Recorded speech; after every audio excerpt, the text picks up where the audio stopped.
Acknowledge the presence of the members and the members.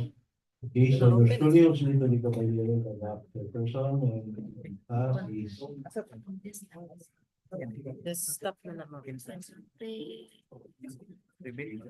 okay, so we have here dinner so Pinangin, so Budian Bernardino,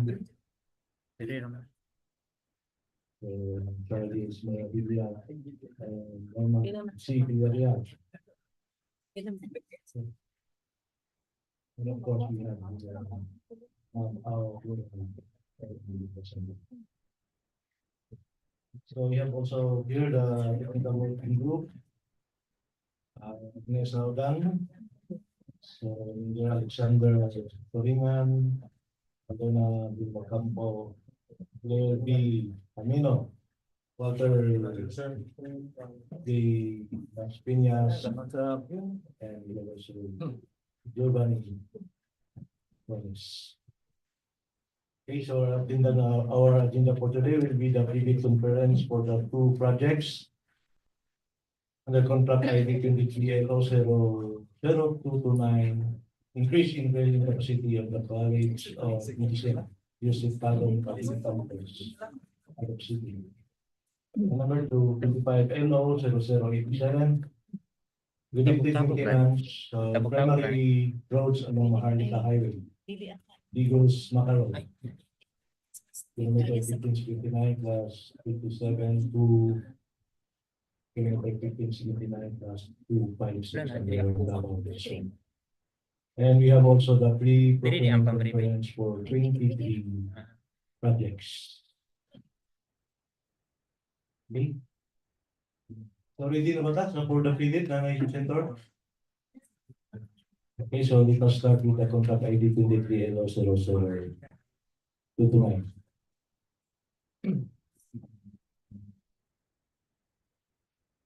Double click na. Share. Share.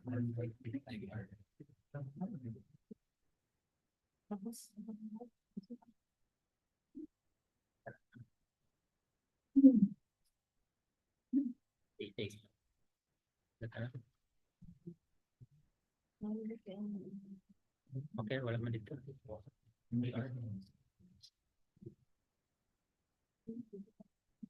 Ay, ang ito.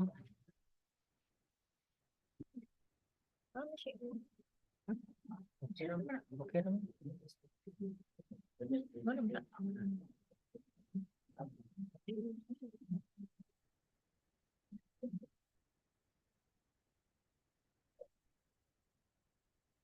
Good afternoon.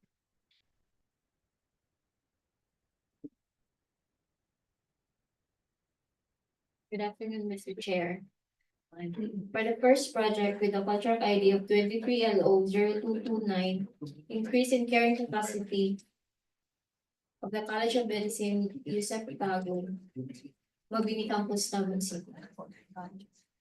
The scope of work are the gravel access road and pathwalk, completion of reinforced concrete works at roof deck, completion of roof framing and roofing works at roof deck, plumbing works, ceiling works, installation of doors and window and lighting fixtures, tile works, air conditioning system, water pumping system, and fire alarm system from ground floor to third floor. Wirings and installation of panel board with main and branch breakers for the fourth floor. Storm drainage and sewage system, installation of windows, cement plaster finish, painting works, metal works, and installation of projector system and transformer from ground to fifth floor. The approved budget for the contract is 89,550,000 pesos with a contract duration of 300 calendar days. So this is the current status of the building. For the gravel access road, this is the location.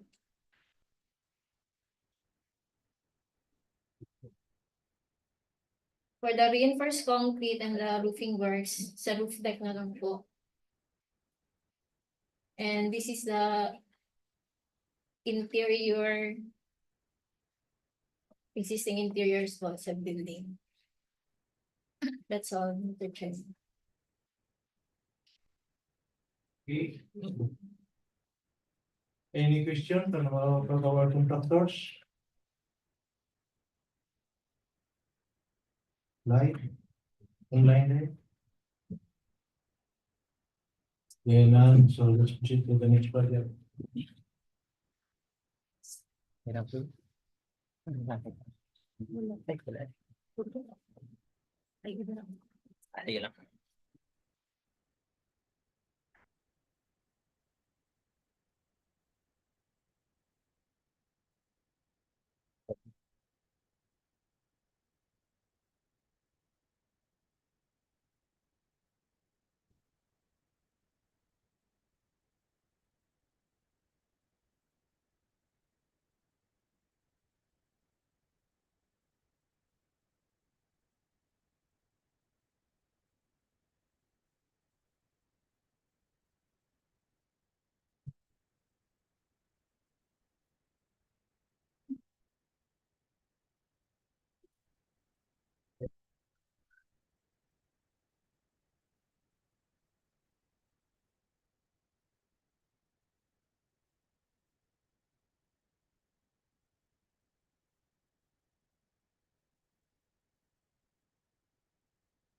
Good afternoon.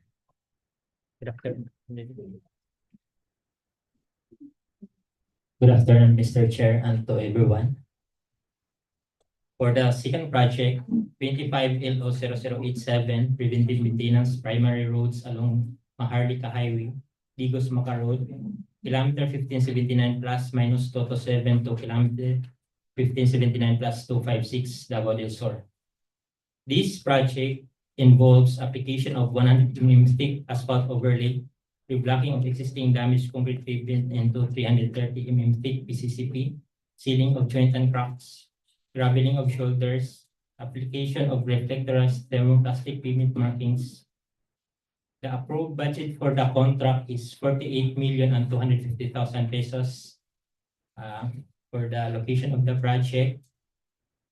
This project is located at Suluk, Davao del Sur with a net length of 483 linear meter and a physical target of 2.898 lane kilometer. That's all for Mr. Chair.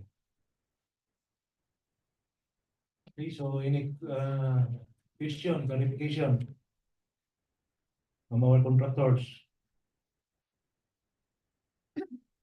So, wala na?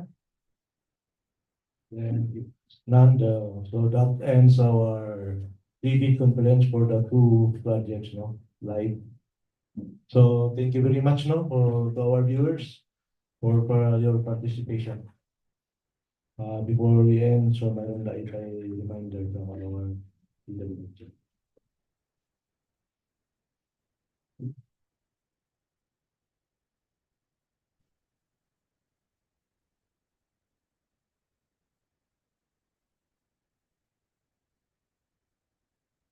Good afternoon to all our prospective bidders.